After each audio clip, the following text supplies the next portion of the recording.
لە دەرسی ڕابردووە باسمان لەوە کرد کە عەقیدە وەکو باسێک لە باسە سەرەکیەکانی تیۆری مسلمانان دەربارەی ئیسلام، دید و تێڕوانینی مسلمانان دەربارەی ئیسلام و هەروەها پێناسەی دینەکە بەلایەنی ئیسلام خۆیەوە چییە و چۆنە. وتمان عەقیدە بناغەی سەرەکیە، یەکەمین خاڵی دەستپێکە.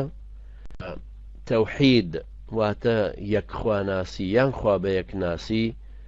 لە عەقیدەت و عیبادەت و شەریعەتە لە هەرسێکیانە وەکو یەک وایە.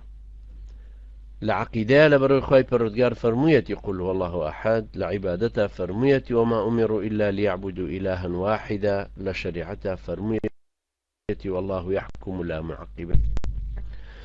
باسمان لەوە کردوتمان کەوترێ عەقیدە ئەرکانەکانی ئیمان هەموو یەگرێتەوە، هەرچەندە وشەی عەقیدە لە ئیسلامە عولەماکانی متەئەخرینیان پێوترێ، ئەوان بەکاریان هێناوە زیاتر لە قورئان و حەدیسی پێغەمبەر عەلەیهی سڵاو وسەلام وشەی ئیمان هاتووە، بەڵام چیشکالێک لەسەر بەکارهێنانەکەی نییە. باسمان لە ڕوکنەکانی باوەڕ کرد دەرسی ڕابردووتمان، باوەڕ بەخوای پەروەردگار کە لایەن یەکخواپەرستیە، هەروەها کە ئەمەش یعنی کردگارەتی و پەروەردگارەتی و ناو سیفاتی خوای پەروەردگار ئەوانەمان باس کرد. هەروەها وتمان باوەڕکردن بە فریشتەکانی خوای پەروەردگار، باوەڕ بە کتێبە ئاسمانەکان، باوەڕ بە نێراوانی خوا، باوەڕ بە ڕۆژی دوایی و هەروەها باوەڕ بە خێر و شەڕی قەدەر. باسمان لەمانە هەمووی کردنجا یەک باسێک ماوە لێرە باوەڕ کە بە مەسائل الأسماء والأحكام ناسراون، کە ئیمامی ابن تەیمیە ڕەحمەتی خوای لێ بێ دائیمە زۆر باس هەیە کە لێیە پرسن ئەفەرمێ ئەمە لە بابەتەکانی ئەسماء والأحكامە، الأسماء والأحكام، يعني ببقرينو سري بزانين لزاراو چی ئەگەێنێ و هەروەها لە ڕووی ئەحکامی شەرعیشەوە چه حکمێک بەرامبەری هەیە. جا ئیمامی ابن تەیمیە ڕەحمەتی خوای لێ بێ لە ورد و زیرەکی خۆیەتی کە لەو سەردەمەشە ئێوە حسابکەنەوە 1928 هیجری کۆچی دوایی کردو، ئەو لەو سەردەمەیە حسابی بۆ ئەو کردووە کە شەڕی بوونی ئیسلامەتیش بەشێکی بریتە لە زاراوە، شەڕی زاراوەکانە، چەسپاندنی عەقنەت و جەماعەت احتیما دەکاتە سەر ئەو زاراوانەی کە لە سەحابە و تابعین و عولەما بەڕێزگانی ئومەتی ئیسلامەوە هاتوۆتەوە کە ئەبێ ئەوانە باسەکانی باوەڕ بە شێوەیەکی گشتی کە ئێستاش لە کتێبی عەقایدیەکانە ئەوترێ باسەکانی باوەڕ، بۆ نمونە دێنە سەر بەشەکانی باوەڕ. بەشەکانی باوەڕ کە بە عەرەبی پێوترێ ئەجزاء الئیمان، هەندێک پێڵێ حەقیقەت الئیمان، ئەمە شارەزابوونی ماهیەتی باوەڕ خۆیەتی، واتە پێناسەی باوەڕ، باوەڕ خۆی چییە، لە چی پێکدێ، ئایا ئیمان سادەیە یان شتێکی ئاوێتەیە. هەر ئەوەندە بەسەکەیەکێک لە باوەڕم هەیە. ئیتر ئەمەش تەبان ئەم لایەنانە دایمەن کە دراساکرێ بەشەکانی باوەڕەگرێتەوە کە بریتین لە قەناعەتی دڵ و بڕیاری زمان و ڕەفتاری کردەوەی، الاعتقاد بالجنان والعمل والإقرار باللسان والعمل بالأركان، وكما الإمام الشافعي فرميتي وعند العلماء كانت تفرمون والعمل بالجوارح. يعني بو همو باورك بيوستا قناعتي دڵها بێ، بڕیاری زمان هەبێ، بەڕەفتاری کردەوەیش ئەو باوەڕە بچەسپێنرێ لەگەڵ شارەزابوونی ڕاوبۆچوونی گروپ و مەدرسە جیاوازەکانی دائیرەی ئەهلی سونەت و جەماعەت یا خەسمەکانیان، شارەزاییمان زیاتر لەم بابەتە پەیابێ.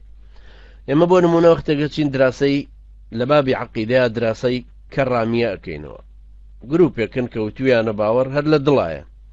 ئەگەر کابرا شایەتمانیش نەهێنە هەر بە مسلمان حسێب. ئەمە ئەو پەڕیەتی کابرا لە بەس لە ناخی خۆیان باوەڕێ هەبێت تەواو ئەمە بە مسلمان حسابە وەلو شایەتمانی نەهێناوە. دوای ئەوان مرجیئەکان دێن کە ئەڵێن باوەڕ قەناعەتی دڵ و بڕیاری زمانە و بەس، کردەوە بەشێک نییە لە خودی باوەڕەکە، بەڵکو تەواوکەری باوەڕەکەیە.